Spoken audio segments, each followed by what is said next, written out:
Hello बच्चों लोग, क्या हाल चाल है आपके। आज से हम स्टार्ट कर रहे हैं हमारा नया सब्जेक्ट वर्किंग कैपिटल मैनेजमेंट। बहुत सारे बच्चों की रिक्वायरमेंट थी कि मैम इस वाले सब्जेक्ट में हमें होती है प्रॉब्लम, तो आप इसको ज़रा आप कवर करवा देंगे। हमने कहा ठीक है, कोई प्रॉब्लम नहीं है, वर्किंग कैपिटल मैनेजमेंट हम कवर ज़रूर से करवा देंगे। ठीक है, तो आज है हमारा इसका फर्स्ट लेक्चर। तो ये देखते हैं कि वर्किंग कैपिटल होता क्या है। ठीक है, सबसे पहले वर्किंग कैपिटल का आप मतलब समझिए। वर्किंग कैपिटल होती है आपकी जो डेली नीड्स है उनको कंप्लीट करने के लिए आपको कुछ कैश की नीड होती है।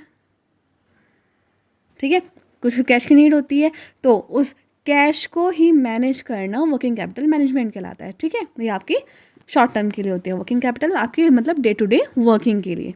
ठीक है, तो यहाँ पे इसकी डेफिनेशन क्या बोलती है, यहाँ पे इसकी डेफिनेशन बोलती है कि cash required for conducting the business on daily basis. ठीक है, कॉल्ड वर्किंग कैपिटल। आपको डेली ऑपरेशंस को कंडक्ट करने के लिए जो कैश की रिक्वायरमेंट होती है वो आपकी वर्किंग कैपिटल कहलाती है। ठीक है, और हाँ, और जैसे आप एग्जाम्स के लिए प्रिपेयर कर रहे हो उसमें आपको कोई डेफिनेशन चाहिए होती है तो आप ये वाली डेफिनेशन कॉपी कर लीजिएगा।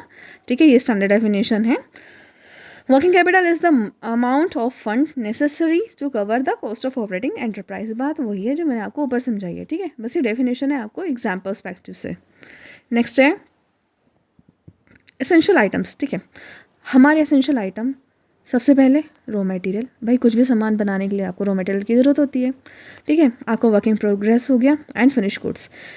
काफ़ी लोगों को पता होगा, बट जिन लोगों को नहीं पता है वो देख लीजिए। जैसे हमें कोई भी चीज़ बनानी होती है तो सबसे पहले हमें रॉ मटेरियल चाहिए होता है, उसकी प्रोसेसिंग होती है। जब उसकी मतलब प्रोसेसिंग चल रही होती है तो हम उसको बोलते हैं WIP, वर्क इन प्रोग्रेस। और जब वो कंप्लीट हो जाता है तो हम उसको बोलते हैं फिनिश गुड्स। क्या बोलते हैं हम उसको? Finish goods. क्लियर है?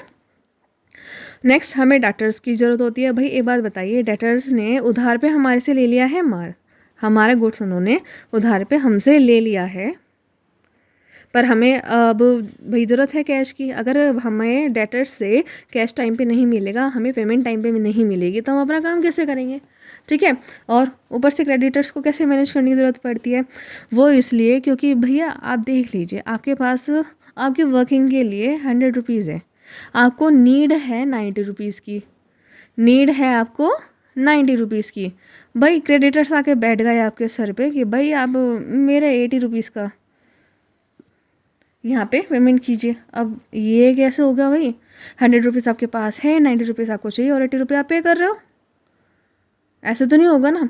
ठीक है, तो इन्वेंट्री, डेटर्स और क्रेडिटर्स को मैनेज करना भी ज़रूरी होता है इसमें, ताकि आप अपने डेली ऑपरेशंस आराम से चल सके। ठीक है, वर्किंग कैपिटल आपकी एक बैलेंस्ड अप्रोच होती है inflow and outflow of cash. मतलब आपके पास कैश इतना होना चाहिए ना तो आपको ये हो कि भाई मेरे को कमी हो रही है, ना ही वो ज़्यादा हो।